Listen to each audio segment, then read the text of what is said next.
ano ba dapat nating gawin para marami po tayong ma-harvest na sitaw. Itong video na po ito is tatalakayin po natin ngayon at ipapakita ko po sa inyo kung papaano. So,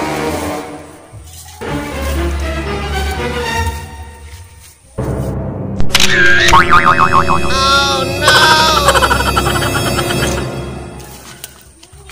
Alright. Okay. Alright. Hello mga Shy, it's me, Shy Bisaya, and welcome back dito sa aking YouTube channel. Kung ikaw ay bago pa lang dito sa channel ko, please subscribe na and click the bell button para ikaw ay updated sa mga videos ko. So ngayon mga Shy, nandito kami sa bukid. Ipapakita ko po sa inyo kung paano paramihin ang bunga ng sitaw, yung gulay na sitaw. Kada 1 week po, parati po kami mag-harvest ng sitaw. Marami po siya. Twice a week po kami makapag-harvest ng sitaw ng dahil po dito. So ipapakita ko po sa inyo.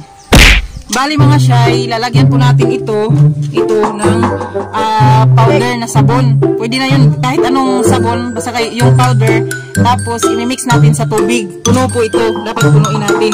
So yun lang, yun po ang ipang-spray po natin sa gulay. Kahit anong gulay pwede, pero yung sa amin is sitaw. So ipapakita ko po sa inyo. Tapos punta na po tayo mga Shy sa sitawan. Tara!